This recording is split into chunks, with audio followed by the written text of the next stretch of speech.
Good morning, everybody. Silas back again today. We are out here. It is bright and early in the morning. It's a little after 6:30 right now. The birds are chirping. It's pretty nice out right now. It's going to get hot later, but we've got a lot of work to get done. I am pretty tired, but luckily I've got my sidekick with me, a nice little Red Bull right here. Normally I drink the 8.4 ounce cans, but today I went for the 12 ounce. They're coming to get crushed cars today. I've got a shipping company coming to pick up 4 antique trucks. Big farm trucks, so I've got to get those ready to go. One of them I still have to cut the bed off of, one of them I have to clean out, and one of them I have to load full of some stuff that he bought extra as well. So I got a lot going on there, and then in addition to that, I got a guy coming to pick up a truck, the back half of a truck, maybe a front clip. Another guy's coming to potentially pick up a motor. There's just a lot going on. Oh, plus I have to start at least one vehicle, maybe 2 vehicles. In addition to all that, who knows how many people are going to bring junk out today. Now, I'm going to tell most people that I'm closed today if they call and try to set appointments for another day. There's just no way I can do it all. I already have way too much on my plate, but that's just the way it felt to me, so I'm going to roll with the punches. Let's get busy.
Well, you want to talk about an absolute nightmare.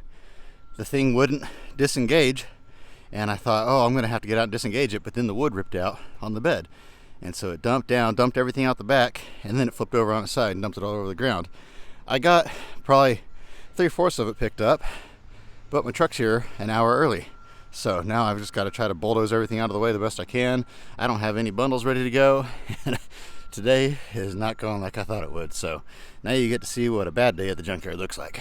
Everybody always says you should sell those cars for just barely over scrap price. That way they get saved. Well, I sold that Dodge for barely over scrap price, and I'm going to lose about $500-600 on it now because of all the extra time I put into it. So that's why you should never sell. Whoops, just about fell. That's why you should never sell old cars for barely over scrap price, because if you're going to sell them for scrap price, just crush them and go on with life. Okay. Got him loaded, got all that stuff picked up. Sorry, I got a little bit upset there for a second. I try to stay positive on here and all that. My problems aren't your problems. I wasn't trying to pass them along, but just a little bit of a glimpse into what I have to deal with sometimes. I don't always show that type of stuff, but I showed you this time. I didn't make anything on this truck, unfortunately, because of the amount of time I've invested in that truck bed now, but the other 3 trucks that he bought, I made money on, so it all works out in the end.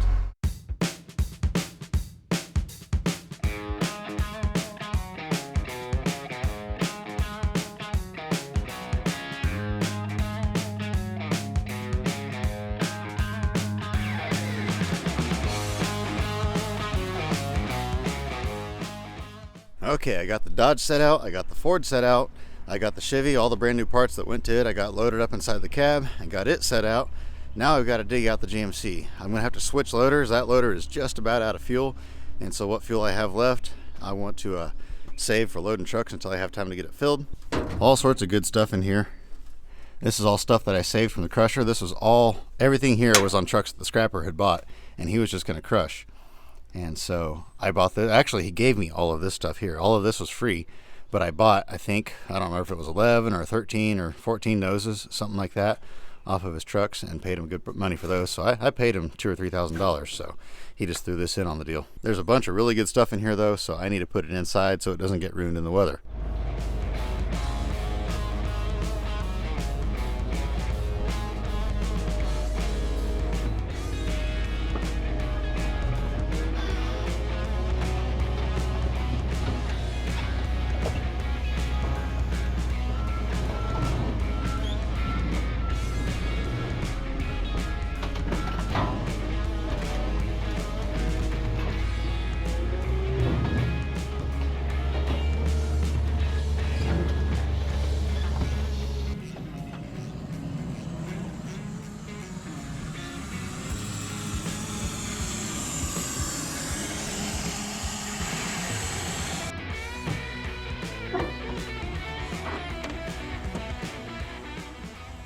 There we go, got all 4 of them set out ready to go. Got the GMC cleaned out. This is the one, came from Western Kansas at an auction. Real nice truck. Real good patina on it. The black and chrome I thought was pretty cool. Next up we have a 1950 Chevy. That was a GMC, the black one. This is a Chevy here. This also came from an auction last summer, I believe. This one here actually runs. There's a whole bunch of brand new parts that came with it for the dash and different things. But the brakes went bad is why he decided to sell it. Plus he was just cleaning up around at his farm. Next up is a Ford. This is a 52 Ford V8 truck. This one here runs as well. This came from an auction up north. Runs and drives. No brakes once again. They never do have brakes. But also a really clean truck. Oh, and he bought that sink from me as well. And then this one here came from an auction out west. This is the one that had that bed that fell over on me and caused a nightmare early this morning. This one here is supposed to run. The engine turns over good. I'm sure it will run with a little bit of tinkering. 5-window Dodge, pretty good condition. So all 4 of these are headed to Pennsylvania. This loader is actually out of fuel, so I'm going to move it out of the way and drive this loader over here. Get the next load of crushed cars set out ready to go. The first load this morning, I want to say it weighed 16 tons. The second load hasn't gone in yet into the computer system, so I'm not sure what it weighed.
I tell you what, that driver on those 2 old trucks was a nightmare to deal with. You guys have heard me say it a million times, but I'll say it again. I do not like dealing with shipping companies because what happens is you deal with whoever bought the vehicles. They contact a broker. The broker contacts a dispatcher. The dispatcher contacts a driver. And then there's an issue, a lack of communication. Nobody knows what's going on. And then it has to work its way back up the chain again the other way to figure out what's going on. And it's got to go back and forth and back and forth. And he refused to use his winch, so we had to shove him on there. And he was supposed to take 1 small truck and 1 big truck, one of the big ones with the steel floors, and he refused to do it. And he ended up taking both of the small trucks. So now when the other driver gets here, he's going to have to take both of the big trucks, and they're not going to fit, and he's going to be overloaded, and he's going to throw a fit. But it's whatever. I guess I'll deal with that when I come to that. Those 2 trucks are on the way. I haven't even heard from the second driver yet, so we'll see what happens there. They weren't supposed to bring that red box until tomorrow, but they brought it a day early, which worked out absolutely perfect. I was able to smash that box up, that truck bed full of junk that fell apart this morning, smashed it up, got it in the dumpster, and I took what was left of that camper and flipped it over upside down right on top of it. Worked out absolutely perfect, so at least something went right today. Sean and Jason are working on pulling the cab and clip off of that GMC right now, and then I've got a guy here now. He's here to pick up the back half of that grain truck and a truck out back and some other stuff, so I'm going to deal with him, get that stuff loaded up, and we'll see what happens. I've probably got one more truck coming today for crushed cars. They'll probably be here in about 45 minutes or so.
Well, Sean is headed out. He didn't buy that fleet line. Another guy that he knows bought that fleet line. Sean's going to take it home, and all that guy really wants is all of the chrome trim off of it and a bunch of, or not a bunch, but a few other odds and end pieces. So Sean's going to strip all that stuff off, mail it to him, and he gets to keep the body for doing all the labor, basically. Plus, for setting me up with the deal, I gave him the $270 out of that GMC. Plus, he came out here and worked all day for me, so he could sell that GMC. But that works out for me too, because for what I gave for that GMC, I'll make enough money off just the sheet metal of that, and then scrapping what little bit of iron is left to where I can make money on it too. So that way everybody wins. I have moved out a lot of stuff today. Shipped out 4 semi-loads, plus I loaded that other dumpster that technically goes on a semi, so I guess that's 5 semi-loads. And then I loaded that grain bed, that old Ford, shipped out 2 of the old trucks. And what happened is that driver, he was supposed to take 1 small truck, 1 big truck. He took both of the small trucks and said that's all he could fit on his trailer, and that the other driver had a bigger trailer or something like that. And so then what he did when he left is he called the other driver and said, hey, I got both of the small trucks, don't go over there, all he has left is big trucks.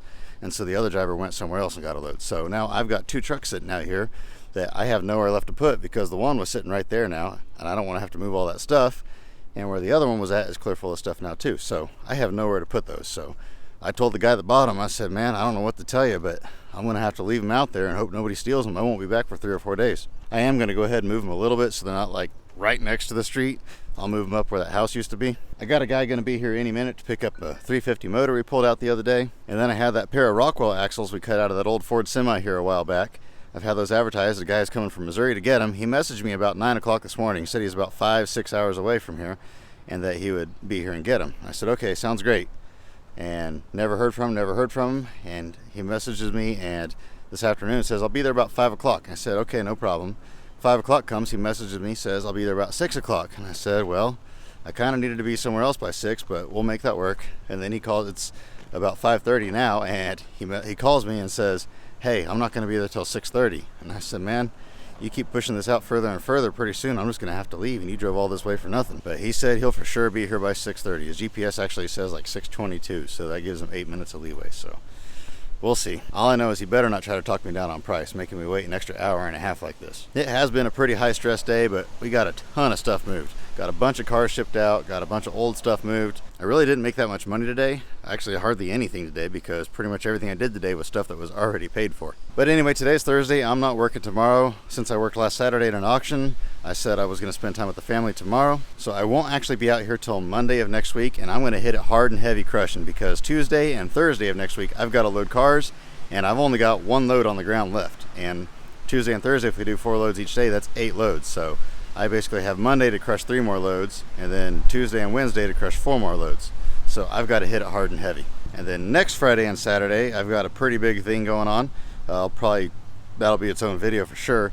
It's going to be a pretty big deal. It's a pretty cool deal, but you guys, I guess, will see that when it happens. There's some severe weather rolling in right now. They're saying severe thunderstorm warning, and they're saying potential hail, potential tornadoes. They said it's going to be absolute torrential rain for a little bit, so I'm not going to be able to record, and it's probably going to hit right about the time the guy gets here to pick up those axles. I told him that, and I said, look, I'm going to sit in the loader with the door closed, and you're going to be the one strapping it down in the rain.